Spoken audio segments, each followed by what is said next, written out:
Hello again. In his book, Jordan, we'll start that again. In his book, 12 Rules for Life, Jordan Peterson devotes a chapter to effective parenting. And he begins that chapter with two examples. One is of a youngster in a crowded airport who is constantly screaming just to annoy his parents. The parents don't do anything about it. They get irritated, and everybody around them gets irritated as well. The second example is of a 2-year-old whose parents don't want to restrain him by saying no to him at any time. They want to give him freedom. Consequently, the parents have to constantly follow him around because of his bad behavior.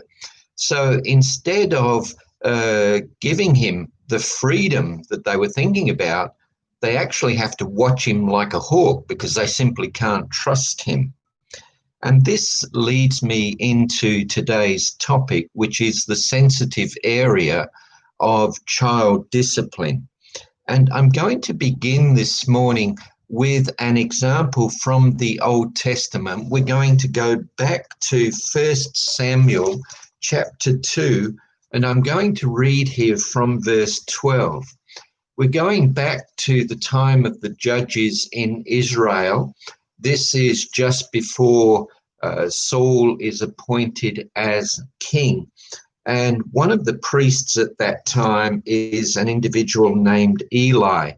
We're probably somewhere in the vicinity of 1050 BC here. So again, 1 Samuel chapter 2 and verse 12. Now the sons of Eli were worthless men. They did not know the Lord. The custom of the priests with the people was that when any man offered sacrifice, the priest's servant would come while the meat was boiling with a 3-pronged fork in his hand, and he would thrust it into the pan or kettle or cauldron or pot. All that the fork brought up, the priest would take for himself. This is what they did at Shiloh to all the Israelites who came there. Moreover, before the fat was burned, the priest's servant would come and say to the man who was sacrificing, "Give meat for the priest to roast, for he will not accept boiled meat from you, but only raw." And if the man said to him, "Let them burn the fat first, and then take as much as you wish," he would say, "No, you must give it now, and if not, I will take it by force." Thus the sin of the young men was very great in the sight of the Lord, for the men treated the offering of the Lord with contempt. So here Eli has 2 sons who themselves become priests. Their names are Hophni and Phinehas, and they are completely disregarding the commands that God had provided regarding the offering of sacrifices. They just take what they want for themselves. Furthermore, we go down to verse 22. Now Eli was very old, and he kept hearing all that his sons were doing to all Israel, and how they lay with the women who were serving at the entrance to the tent of meeting. So not only are they disobeying God's commands and showing total disregard for the sacrifices, but they're also having sex with other women as well.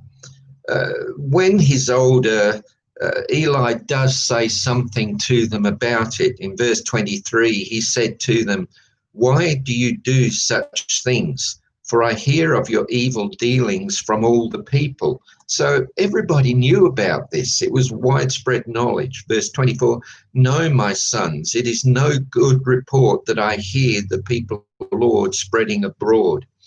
If someone sins against a man, God will mediate for him. But if someone sins against the Lord, who can intercede for him?" But they would not listen to the voice of their father, for it was the will of the Lord to put them to death. They were totally entrenched in their ways, even though there was an old Testament example of Nadab and Abihu, who had previously died because of disobedience to God's instructions regarding priestly duties. It seems here that Eli says too little, too late. And so we come down to verse 27. And there came a man of God to Eli and said to him, "Thus the Lord has said, did I indeed reveal myself to the house of your father when they were in Egypt, subject to the house of Pharaoh? Did I choose him out of all the tribes of Israel to be my priest, to go up to my altar, to burn incense, to wear an ephod before me? I gave to the house of your father all my offerings by fire from the people of Israel. Why then do you scorn my sacrifices and my offerings that I commanded, and honor your sons above me by fattening yourselves on the choicest parts of every offering of my people Israel?" So God had given the priesthood to the descendants of Aaron. They had a privileged role. They were blessed by God in regard to that. And here is Eli and his sons abusing that. Eli doing nothing about the behavior of his sons. And then finally, I drop down to chapter 3 and verse 12. And this is God speaking here. "On that day I will fulfill against Eli all that I have spoken concerning his house from beginning to end. And I declare to him that I am about to punish his house forever for the iniquity that he knew, because his sons were blaspheming God, and he did not restrain them." Notice that phrase, his sons were blaspheming God, and he did not restrain them. "Therefore I swear to the house of Eli that the iniquity of Eli and his house shall not be atoned for by sacrifice or offering forever." And so Eli was held accountable here because of his failure to discipline his sons. And of course, they were accountable as well for their own behavior. It wasn't that Eli had done a great job in raising his sons, but they later rebelled against all of that. Rather, the indication is that he had failed as a father to do anything about his son's behavior. And so we have this concept of parental discipline in the Bible, and it's mentioned in various places. In fact, it's interesting to go over to Hebrews, the 12th chapter, because we see there that God himself sets the example. You know, today people, whenever you talk about child discipline, they jump to extremes and talk about abuse and so forth. And that's not warranted. Rather, there is a healthy form of discipline, and God himself employs that to keep us as his people on the right path. Hebrews chapter 12 and verse 5, "And have you forgotten the exhortation that addresses you as sons? My son, do not regard lightly the discipline of the Lord, nor be weary when reproved by him. For the Lord disciplines the one he loves and chastises every son whom he receives. It is for discipline that you have to endure. God is treating you as sons. For what son is there whom his father does not discipline? If you are left without discipline, in which all have participated, then you are illegitimate children and not sons. Besides this, we have had earthly fathers who disciplined us, and we respected them. Shall we not much more be subject to the Father of spirits and live?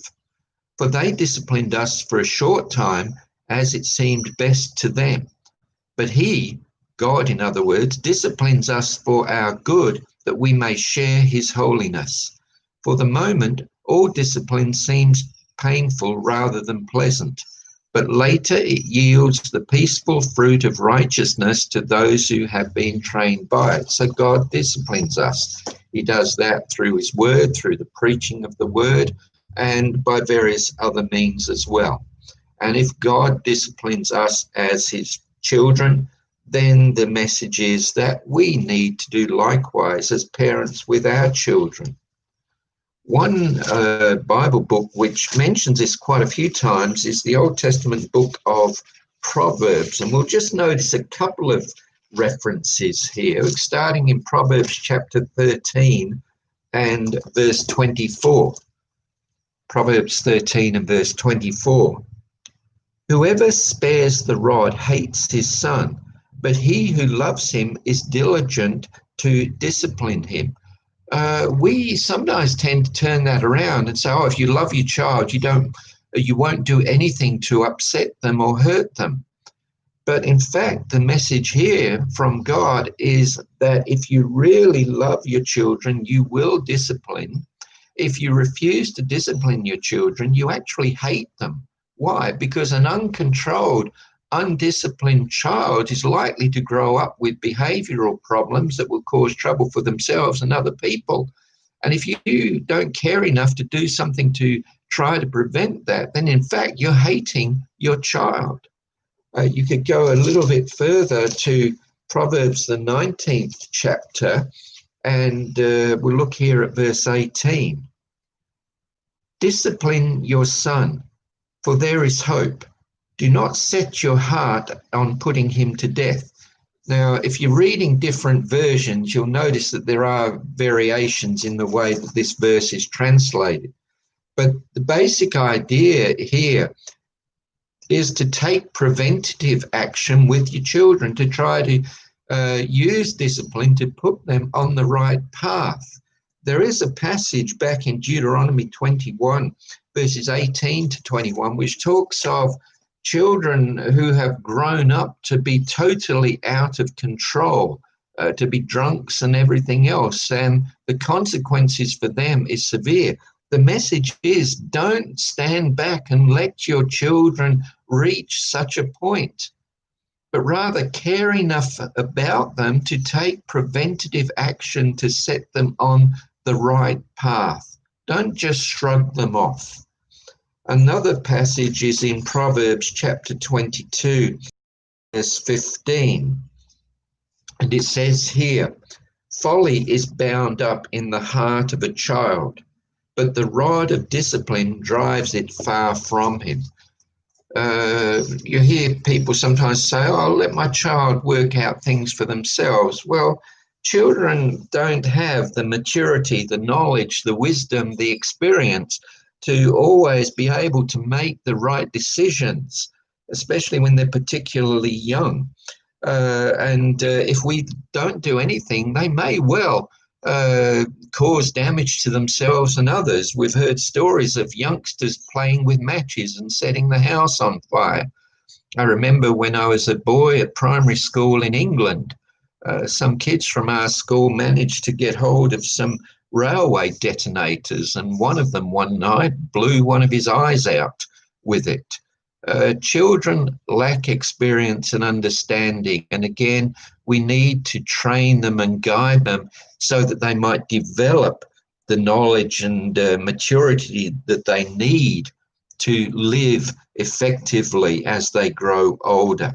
That's the Old Testament. We can go over into the New Testament book of Ephesians. Have a look there at Ephesians chapter 6 and verse 4. Fathers, do not provoke your children to anger, but bring them up in the discipline and instruction of the Lord. According to Vine's dictionary, the Greek word here that is translated discipline has the idea of training, which involves instruction and correction.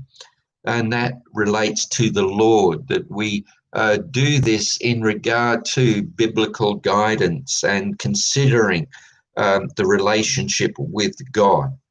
So there's these and many other passages dealing with this subject of discipline in the Bible. But we need to understand that there are two aspects to healthy discipline, to balanced discipline. And number one is correcting the negative, but the second aspect is reinforcing the positive. And let me just first of all start with the with correcting the negative. And I'm just going to go through various suggestions here. They're not in any particular order. For a start, mum and dad need to talk about the rules and agree on the rules as their children develop. And they also need to explain the rules to children. It's going to be pretty difficult for the child if mum is following one set of rules and dad is teaching another set of rules, and the child gets punished for certain things by mum and punished for other things by dad. And it's also frustrating if the child is getting punished for things which she or he does not understand, hasn't had explained to them. So number one, as parents, agree on the rules and explain the rules to the children. Another point here is don't make repeated empty warnings to the child. Give warnings that you do nothing about, because all you're doing in that case is teaching your children to ignore you. You know, the sort of thing, mum's there with little Johnny. Johnny, come away from those steps. And a few minutes later, Johnny, come away from those steps. And a few minutes later, Johnny, I told you to come away from those steps. And then a few minutes later, Johnny, I'm warning you, if you don't come away from those steps, I'm going to do something about it. And then a few minutes later, Johnny, what did I say to you? And a few minutes later, a loud howl as Johnny falls down the steps and mum or dad rush over to him. Now, why didn't Johnny do something? Because the comments from the parent were totally meaningless. The parents were saying but not doing. And if we give warnings to our children and never act on those, then we're merely teaching them to ignore us. Don't ignore negative behaviour in your children, because then you're teaching them that that behaviour is all right. There's an example of this over in 1 Kings chapter 1, going back to the Old Testament, 1 Kings chapter 1, verses 5 and 6. Here, King David has grown old, and now it's time to deal with the succession to the throne. Solomon will be the new king, but there's another brother that decides to seize the throne for himself. 1 Kings 1 and verse 5, now Adonijah, the son of Haggith, exalted himself, saying, I will be king. And he prepared for himself chariots and horsemen and 50 men to run before him. His father had never at any time displeased him by asking, why have you done thus and so? His father had never corrected him, never questioned him, never challenged him. So Adonijah grows up thinking that he can do what he pleases. And so it is with us. If we don't do anything about our child's bad behaviour, then as far as they're concerned, that's the way to behave. Another point here, don't leave discipline to the other parent. Dad sits back and think, well, mum can deal with that. Or some of us remember the phrase from mothers, you just wait till your dad gets home. That bothers me a little bit, because what it's saying is, mum's no worry, dad's the one we've got to deal with. But think of what we read back in Ephesians 6 and verse 4, where it talks about fathers having responsibility to raise the children in the instruction and discipline of the Lord. It's as much dad's responsibility as it is to mum's responsibility. If you see problems with your child, then deal with those problems rather than leaving it to your wife or your husband. Another point, and this needs to be stressed, don't use excessive force. Discipline does not automatically mean bashing your child. Some try to avoid discipline and say, it's very, very harmful. No, it's not. But at the same time, parents need to understand that they need restraint in these matters, that they shouldn't use discipline as a way of venting their own anger, their own frustration, their own resentment. You see an example of this with King Saul back in 1 Samuel chapter 18 and verse 11. Saul became a very angry, frustrated man. 1 Kings 18 and verse 11, and Saul hurled the spear, for he thought, I will pin David to the wall. But David evaded him twice. David's there to help Saul, but Saul gets so angry, he tries to kill David at one point. And not just one point, we go over to 1 Samuel chapter 19 and verse 10, and Saul sought to pin David to the wall with the spear, but he eluded Saul. So Saul tries it again. And it's not only with David, Saul does it with his own son. Jonathan took David's side. He could see the wrongful nature of his father's attitudes. And we pick it up in 1 Samuel 20 and verse 32. Then Jonathan answered Saul, his father, why should he be put to death? He's speaking here of David. What has he done? But Saul hurled his spear at him to strike him. He hurled his spear this time at Jonathan, his son. This was a man who at times was out of control. And, you know, we can sometimes go through problem times in our own lives. Maybe work is a frustration. Maybe there's marriage problems. Maybe there's monetary worries. I know for me, I was the sort of person who had to get certain things done at certain times and would always try to keep to deadlines and goals. And I would get very frustrated if I couldn't do that. And, you know, dealing with children, you can't always keep to deadlines and goals. Well, if we know that we've got some problems in our own attitudes, we really need to get some advice and try to deal with those before we have children, get our own life under management. Otherwise, we might end up taking out our frustrations on our children, and that's not the way that discipline should be. Another point here, set standards which are appropriate to your child's ability and level of understanding. You know, little children, I remember back to when our children were young, and it was meal times, and the places that children could get their food everywhere except inside their mouth, and the plate and the table around them would be a mess. Well, that's the way it is for toddlers. And we don't punish them for what is normal behavior at a certain stage. We have to understand what their abilities are, what their understandings are at given stages of their life. And along with that, we need to provide discipline which is appropriate to our child's age, to their understanding, and to their personality. When I was growing up, I'd never heard of a concept called the naughty chair. I didn't really hear about that until we had grandchildren. And it was really interesting to me to see how our grandchildren responded when they were told that if they didn't improve, they would go sit on the naughty chair. That's all it involved, was just sitting on a chair in the room and sitting there quietly. But to them, this was not something desirable, and it was a very effective correction measure for their age. As they grow up, of course, we can take other measures such as withholding privileges.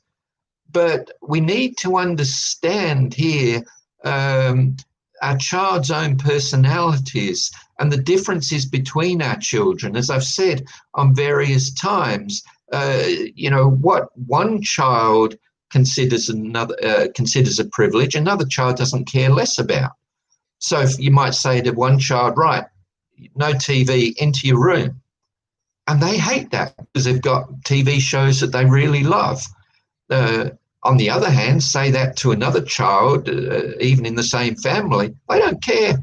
They're quite happy to go and read or listen to music or something in their room. So we need to understand what is appropriate according to the personality and the age of the child. Another point that I'd make here is don't publicly humiliate your child. Again, going back to Ephesians chapter 6 and verse 4, fathers, do not provoke your children to anger. You know, if you have people over to dinner and you're humiliating your children in front of them, and you do it every time you have others around, that is not going to help the child at all. It's going to have a very negative effect. And a last point on this section, don't play favourites with your child, disciplining one child for certain things whilst doing nothing about another child. For instance, we can go back to the book of Genesis chapter 37, and here you've got the well-known case of Jacob and his son Joseph. He actually had 12 sons and a daughter. Jacob was later given the name Israel by God. I pick it up in Genesis 37 and verse 3. Now, Israel loved Joseph more than any other of his sons because he was the son of his old age, and he made him a robe of many colors. But when his brothers saw that their father loved him more than all his brothers, they hated him and could not speak peacefully to him. And that actually goes on to lead to even bigger problems. And the interesting point here is that Jacob himself had experienced this. He had a brother named Esau, and their parents were Isaac and Rebekah. And Jacob was the favorite of Rebekah, whereas Esau was the favorite of Isaac. And so you have two generations here of favoritism, and that particularly creates problems in regard to Jacob's sons and their relationship with Israel. So don't play favorites with your children. Don't let one get away with things whilst you punish or correct the others. So there's various aspects to dealing with negative behavior. But don't just focus on that. As I said, there's another side to this. Reinforce the positive. Maybe you've seen movies, you know, you've got the archetypal American Marine officer who believes in discipline, self-discipline and so forth, and he expects his children to obey by the rules as well, and lets them know when he's not pleased with them, when he doesn't think they're living up to the right standards. That's not the sort of parent that we need to be. As well as correcting the negative, we need to encourage and reinforce the positive. We need to show praise as well as correction. I have in my files an old study. It may have been done in the 1970s, I believe, by the University of Minnesota. It was a study of 1,000 parents, and it identified 4 categories of parents. There was the authoritarian, the neglecting, the permissive, and the authoritative.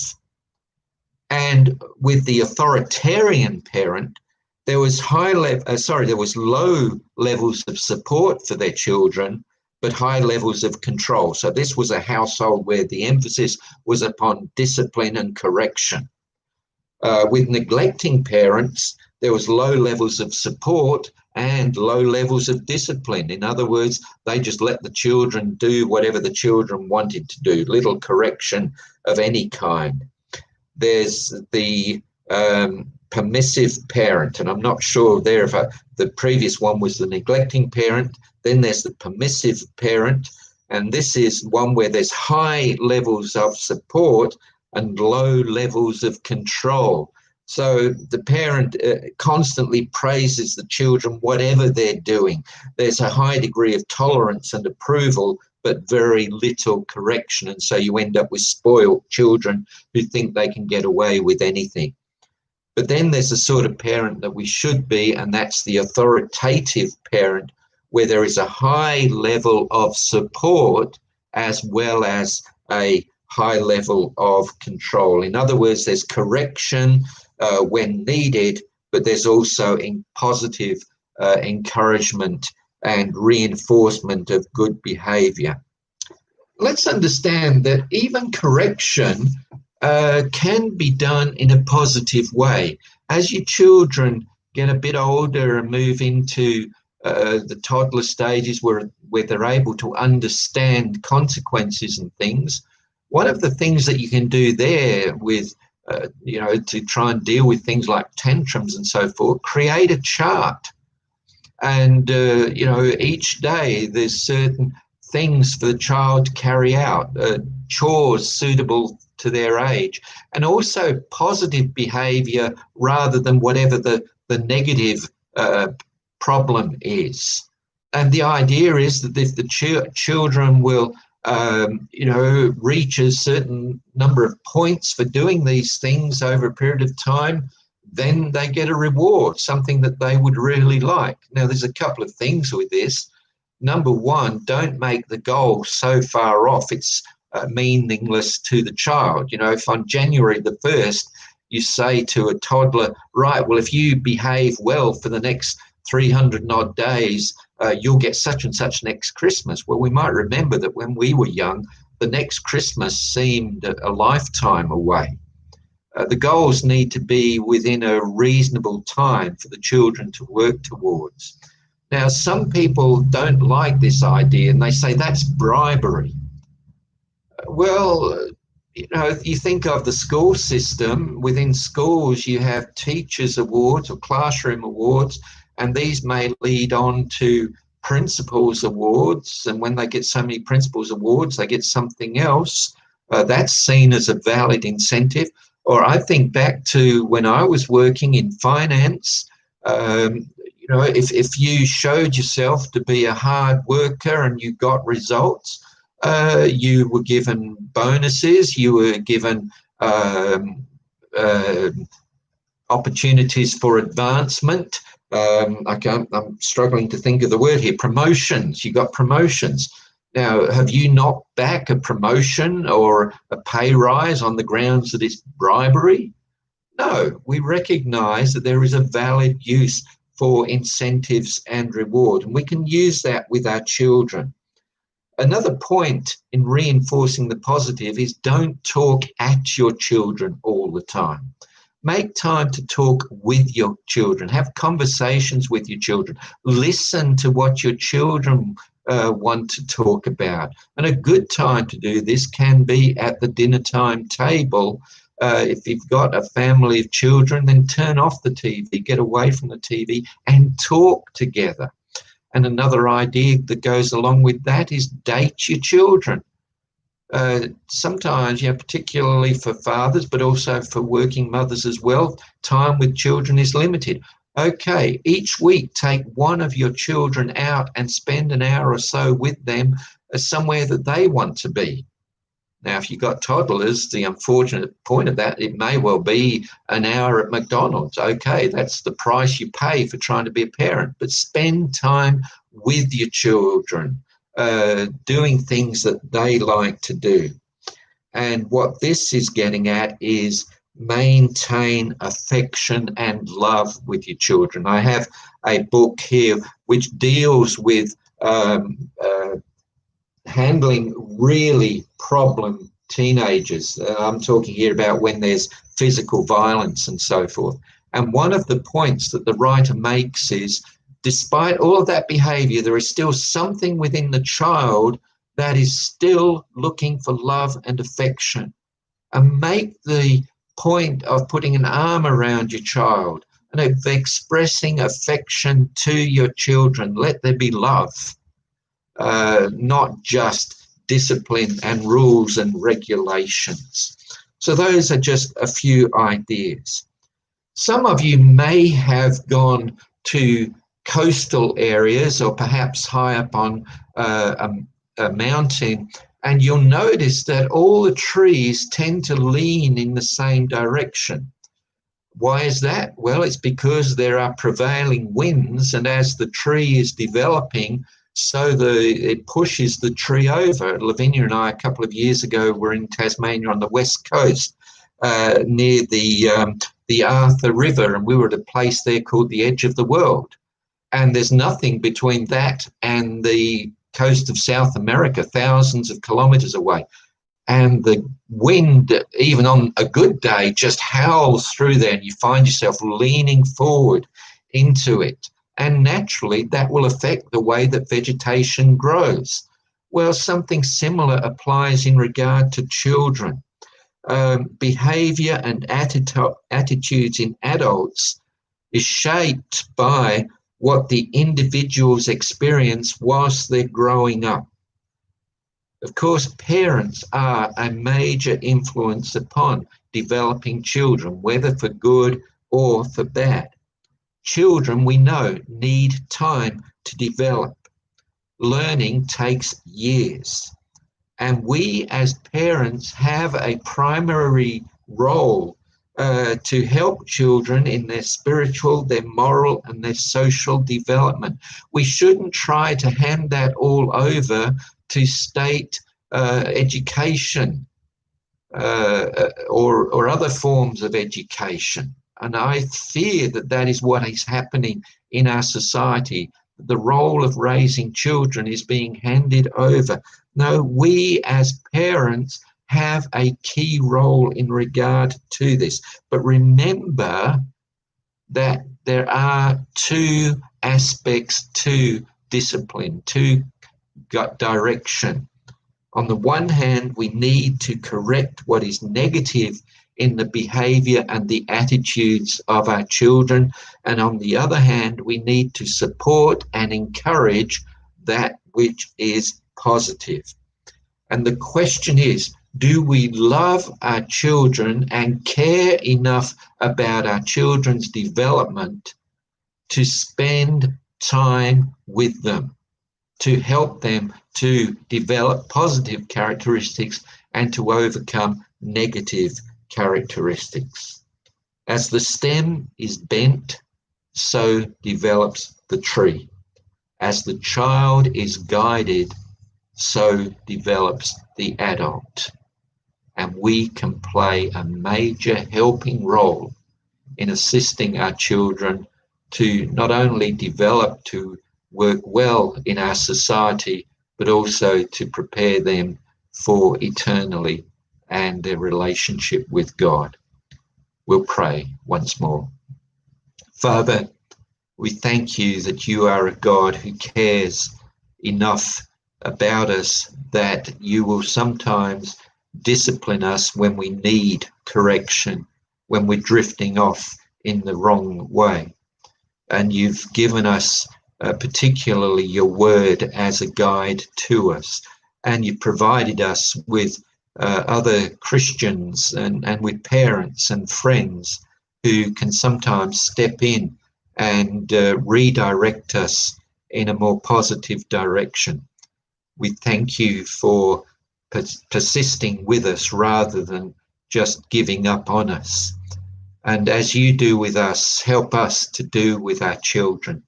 Help us enough to care about our children, to point them in the right direction so that they might develop positive attitudes and positive behavior as they grow towards maturity and adulthood. Father, again, we pray your forgiveness where we go wrong, and we know that we all fail at times. Help us to see our failings. Help us to overcome our misunderstandings, and help us to develop so that we can help particularly our children to develop as well. Thank you for your love and your mercy and your care. We pray through Christ. Amen. As always, I hope things are going well for you, that you're continuing to meet up to the struggles, the uncertainties that we're still facing. I pray and hope that good things will happen for you as your life continues, and particularly that you can develop in your relationship with God and in your relationship with the other people around you, including your own family. And I hope that whatever struggles you're facing, you can find a way to come through those struggles and to overcome them. Look after yourself, take care, and hopefully I'll see you again next week. Goodbye until then.